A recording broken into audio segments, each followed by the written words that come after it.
आइए नजर डालते हैं झारखंड की आज दिन भर की तमाम बड़ी खबरों पर। अगर अभी तक आपने इस वीडियो को लाइक नहीं किए हैं तो लाइक कर दें। साथ ही इस चैनल को यानी लगातार न्यूज झारखंड चैनल को सब्सक्राइब कर दें ताकि आप झारखंड की खबरों से अवगत रह सकें। साथ ही आप खुद भी अपडेट रह सकें। तो चलिए शुरू करते हैं। बीजेपी ने कल्पना सोरेन को बताया, राजनीति में परिवारवाद का ताजा उदाहरण सुप्रियो से मिला ऐसा जवाब। राज्य में सत्तारूढ़ दल झारखंड मुक्ति मोर्चा के 13वें केंद्रीय महाधिवेशन से पहले पक्ष विपक्ष के बीच बयानबाजी का दौर शुरू हो गया है। 13वें महाधिवेशन में सीएम हेमंत सोरेन की पत्नी और जेएमएम विधायक कल्पना सोरेन को पार्टी में बड़े पद मिलने के कयास लगाए जा रहे हैं।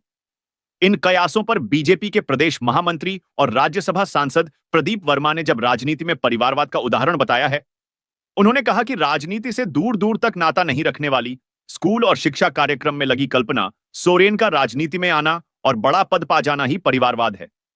झारखंड मुक्ति मोर्चा के नेता सुप्रियो भट्टाचार्य बीजेपी से राज्यसभा सांसद की टिप्पणी पर जवाब दिया है। उन्होंने तो कल्पना सोरेन की तुलना देवी पार्वती और मां दुर्गा से कर दी।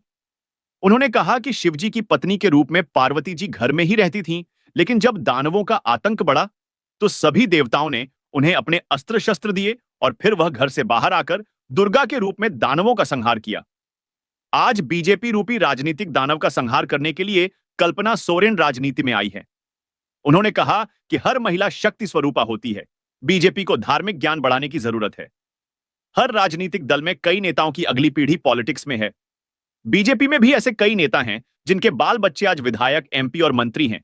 तो फिर बीजेपी राजनीति में परिवारवाद पर इतनी मुखर क्यों होती है? इस सवाल के जवाब में बीजेपी के प्रदेश महामंत्री और राज्यसभा सांसद प्रदीप वर्मा ने कहा कि एक राजनीतिक कार्यकर्ता का पुत्र पुत्री, पुत्र वधू या परिवार के सदस्य होने के नाते अगर राजनीति के क्षेत्र में प्रतिनिधित्व करते हैं, उत्तराधिकार को आगे बढ़ाते हैं, तो उसका बीजेपी विरोध करती है। बीजेपी सांसद ने कहा कि अगर कोई व्यक्ति किसी राजनीतिक परिवार से जुड़ा है लेकिन उसने अपनी पहचान एक पॉलिटिकल वर्कर्स के रूप में अपनी मेहनत से बनाई है तो उसे राजनीति में आना ही चाहिए। लेकिन कल्पना सोरेन कभी राजनीति में सक्रिय ही नहीं रही। वह स्कूल चलाती थीं, शिक्षा क्षेत्र से जुड़ी हुई थीं।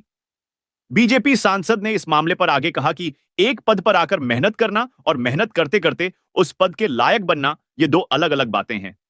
उन्होंने कहा कि एक समय में समाजवादी पार्टी में एक परिवार के 22 लोग पदधारी थे। बगल के राज्य में तृणमूल कांग्रेस में ममता बनर्जी के बाद उनका भतीजा उत्तराधिकारी होगा, यह तय है। यही राजनीति में परिवारवाद है। शहीद जवान सुनील को दी गई श्रद्धांजलि, सीएम ने कहा, बलिदान व्यर्थ नहीं जाएगा। झारखंड के चाईबासा जिले में हुए आईडी विस्फोट में वीर गति को प्राप्त हुए झारखंड जगुआर के कांस्टेबल सुनील धान को रांची के टेंडर ग्राम स्थित जगुआर मुख्यालय में भावभीनी श्रद्धांजलि अर्पित की गई। रविवार को रांची स्थित झारखंड जगुआर मुख्यालय में श्रद्धांजलि सभा रखा गया, जहां झारखंड के राज्यपाल संतोष गंगवार और मुख्यमंत्री हेमंत सोरेन ने शहीद जवान को श्रद्धांजलि दी। राज्यपाल और मुख्यमंत्री दोनों शहीद के शोक संतप्त परिजनों से मिलकर उनका ढाढ़स बंधाया। इस दौरान मुख्यमंत्री ने कहा कि शहीदों के परिवार के साथ सरकार का साथ हमेशा रहेगा। मुख्यमंत्री ने कहा कि नक्सलवाद पूरे देश की समस्या है जो अब समाप्ति की ओर है। हमारे जवानों की आहुति जाया नहीं जाएगी। शहीद जवान झारखंड के मुख्य सचिव डीजीपी अनुराग गुप्ता के साथ आईजी अभियान, IG CRPF, IG Ranchi, DIG सहरांची एसएसपी चंदन कुमार ने भी श्रद्धांजलि अर्पित की। झारखंड पुलिस मुख्यालय की तरफ से दी गई जानकारी के अनुसार शनिवार को नक्सलियों के खिलाफ अभियान के दौरान नक्सलियों के द्वारा पहले से जमीन के नीचे लगाकर रखे गए आईडी ब्लास्ट किया गया। ब्लास्ट में 203 कोबरा बटालियन के आरओ विष्णु सैनी और झारखंड जगुआर के कांस्टेबल सुनील धान गंभीर रूप से घायल हो गए। दोनों घायल जवानों को हेलीकॉप्टर के माध्यम से तत्काल एयरलिफ्ट कर रांची भेजा गया, लेकिन इलाज के क्रम में घायल सुनील धान ने दम तोड़ दिया। झारखंड जगुआर के कांस्टेबल सुनील धान ब्लास्ट में वीरगति को प्राप्त होने वाले सुनील झारखंड के खूंटी जिला के रहने वाले हैं।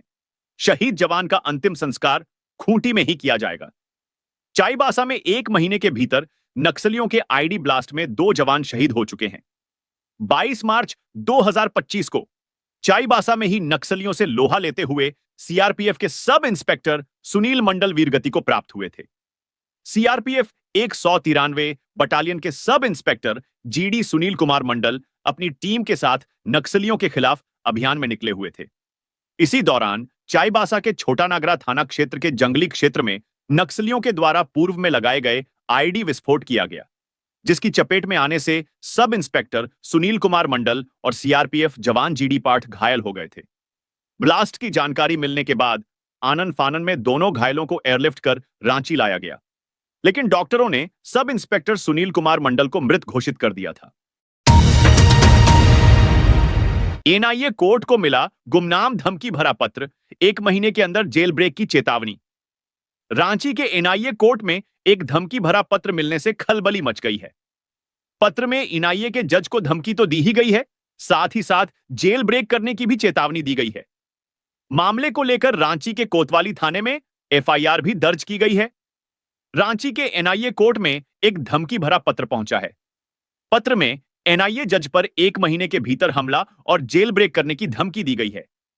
इस मामले में कोतवाली थानेदार इंस्पेक्टर आदिकांत महतो के बयान पर कई लोगों के विरुद्ध कोतवाली थाने में एफआईआर दर्ज की गई है। एफआईआर में यह बताया गया है कि पत्र में मोबाइल नंबर भी अंकित है।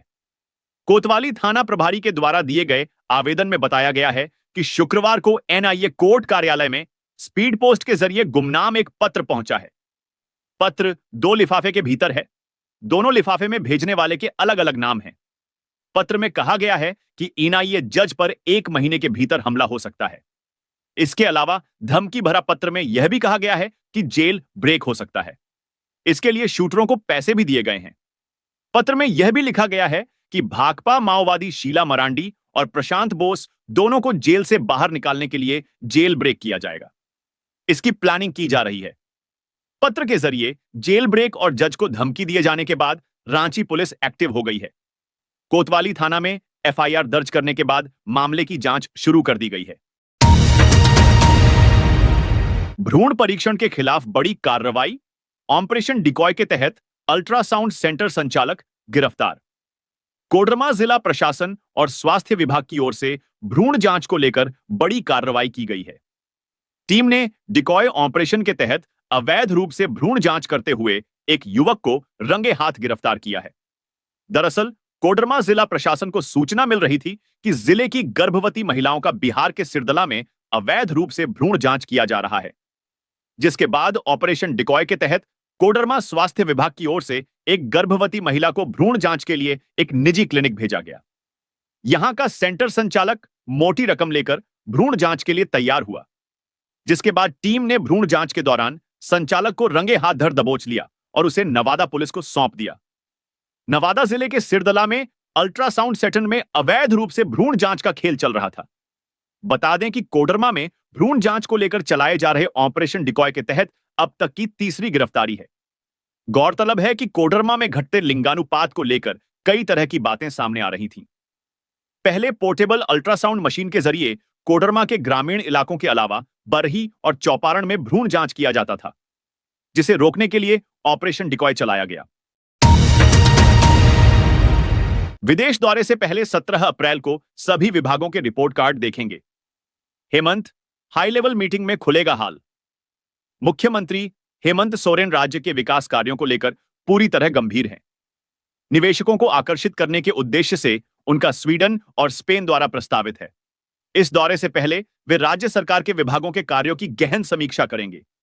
मुख्यमंत्री की अध्यक्षता में 17 अप्रैल को एक उच्च स्तरीय समीक्षा बैठक आयोजित की जाएगी। यह बैठक राजधानी रांची में होगी, जिसमें सभी विभागों के कार्यों की प्रगति, योजनाओं की स्थिति और आगामी रणनीतियों पर विस्तृत चर्चा की जाएगी। मुख्यमंत्री सचिवालय ने सभी विभागों को निर्देश दिया है कि वे अपनी अद्यतन कार्य योजनाएं और प्रगति रिपोर्ट 16 अप्रैल तक प्रस्तुत करें। इसका उद्देश्य यह सुनिश्चित करना है कि विदेश दौरे से पूर्व मुख्यमंत्री को राज्य की वास्तविक स्थिति की स्पष्ट जानकारी हो। सूत्रों के अनुसार यह बैठक महज औपचारिकता नहीं होगी, बल्कि इसमें मुख्यमंत्री सीधे सवाल पूछ सकते हैं और ठोस कार्य परिणामों की अपेक्षा करेंगे। इससे कई विभागों की कार्यशैली और प्राथमिकताओं की दिशा भी तय हो सकती है। पश्चिम बंगाल में बवाल के बाद पाकुड़ में सुरक्षा सख्त, डीसीएसपी ने लिया सीमावर्ती क्षेत्रों का जायजा। पश्चिम बंगाल में वक्फ संशोधन बिल के खिलाफ जारी उग्र विरोध और हिंसक घटनाओं के बीच पाकुड़ जिला प्रशासन पूरी तरह अलर्ट मोड पर आ गया है।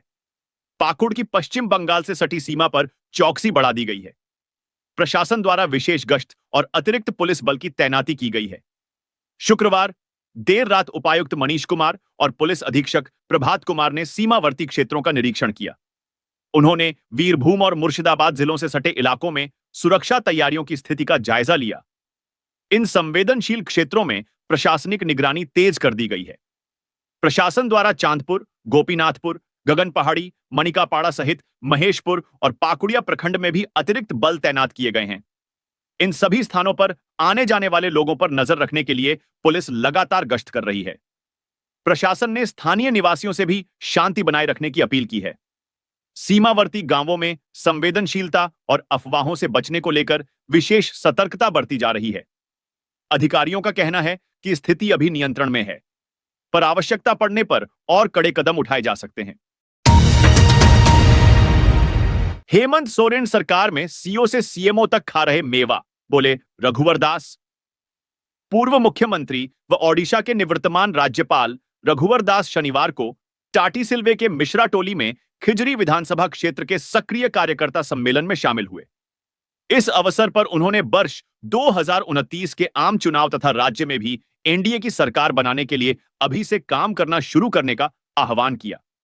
इस अवसर पर उन्होंने हेमंत सोरेन सरकार पर बड़ा हमला बोला और कहा कि हेमंत सोरेन सरकार में सीओ से सीएमओ तक मेवा खा रहे हैं। उन्होंने कहा कि भगवान बिरसा मुंडा के अबुआ राज को बचाने में भाजपा कार्यकर्ताओं को अपनी भूमिका निभानी होगी। उन्होंने कहा कि भारतीय जनता पार्टी एक विचारधारा की पार्टी है। दुनिया की सबसे बड़ी पार्टी भाजपा कोई पारिवारिक पार्टी नहीं है। हमारा सिद्धांत सांस्कृतिक राष्ट्रवाद और अंत्योदय है। भाजपा का मन और आत्मा कार्यकर्ताओं में बसती है। पार्टी को कार्यकर्ता ही मजबूती प्रदान करता है। रघुवर ने कहा कि बिना हार और जीत की चिंता किए जनता को जोड़ने का काम कार्यकर्ता करता है। आज हम सभी कार्यकर्ताओं की जिम्मेदारी है कि हम राज्य सरकार की कमियों को जनता तक ले जाएं, उन्हें समझाएं और बताएं कि किस तरह से राज्य सरकार हमारे अधिकारों का हनन कर रही है। राज्य में भाजपा की सरकार बनानी है तो कार्यकर्ताओं को गांवों तक जाना ही होगा। आज राज्य की जनता के बीच कानून व्यवस्था, बेरोजगारी, भ्रष्टाचार को लेकर त्राहिमाम है। राज्य के हर ब्लॉक के सीओ से लेकर सीएमओ तक सभी अधिकारी आकंठ भ्रष्टाचार में डूबे हुए हैं। ब्लॉक और थाना के अधिकारी सीना ठोककर कहते हैं कि देकर आए हैं तो लेंगे ही। मतलब राज्य में ट्रांसफर पोस्टिंग उद्योग बन गया है। राज्य सरकार की तुष्टीकरण नीति के कारण आज सनातन धर्म को मानने वाले अपना पर्व त्योहार भी खुलकर नहीं मना पा रहे हैं। रामनवमी हो, सरहुल हो या कोई और पर्व हो, उसमें एक विशेष समुदाय के द्वारा व्यवधान उत्पन्न किया जाता है। रघुवर ने पार्टी कार्यकर्ताओं में जोश भरते कहा कि वे भाजपा कार्यकर्ता गांव-गांव में जाकर जन जागरूकता अभियान चलाएं और लोगों को सरकार की कमियों के बारे में बताएं। जैक की मैट्रिक और इंटर की उत्तर पुस्तिकाओं की जांच शुरू। हर दिन 40 कॉपियां जांचेंगे परीक्षक। झारखंड एकेडमिक काउंसिल यानी जैक ने शनिवार से मैट्रिक और इंटरमीडिएट परीक्षाओं की उत्तर पुस्तिकाओं की जांच प्रक्रिया शुरू कर दी है। राज्य भर में इसके लिए 60 मूल्यांकन केंद्र बनाए गए हैं। जैक द्वारा पारदर्शिता सुनिश्चित करने के लिए व्यापक व्यवस्थाएं की गई हैं। मूल्यांकन की गुणवत्ता सुनिश्चित करने के उद्देश्य से जैक ने दिशा निर्देश तय किए हैं, जिनके अनुसार एक परीक्षक प्रतिदिन अधिकतम 40 उत्तर पुस्तिकाओं की ही जांच करेगा। इससे उत्तर पुस्तिकाओं की शुद्धता और निष्पक्षता बनी रहेगी। उत्तर पुस्तिकाएं जांचने से पहले सभी परीक्षकों के लिए एक दिवसीय कार्यशाला का आयोजन किया गया, जिसमें उन्हें मूल्यांकन से संबंधित सभी आवश्यक नियमों की जानकारी दी गई। साथ ही उत्तर पुस्तिकाओं के गोपनीयता प्रबंधन पर विशेष बल दिया गया। जैक की ओर से प्रत्येक मूल्यांकन केंद्र पर निगरानी की विशेष व्यवस्था की गई है। कैमरे और अन्य तकनीकी उपकरणों के जरिए हर गतिविधि पर नजर रखी जा रही है। साथ ही प्रशासनिक अधिकारी भी समय समय पर केंद्रों का निरीक्षण करेंगे। परिणामों में किसी तरह की देरी न हो, इसके लिए जैक ने एक तय समय सीमा के तहत मूल्यांकन प्रक्रिया पूरी करने की रणनीति तैयार की है। उम्मीद की जा रही है कि इस बार परिणाम पहले की तुलना में अधिक सटीकता और समयबद्धता के साथ जारी किए जाएंगे। उत्तर पुस्तिकाओं की जांच प्रक्रिया की शुरुआत के साथ ही अब छात्र छात्राओं की नजर परिणाम पर टिक गई है। जैक की पारदर्शी और संगठित व्यवस्था से यह आशा की जा रही है कि मूल्यांकन निष्पक्ष और परिणाम सटीक होंगे।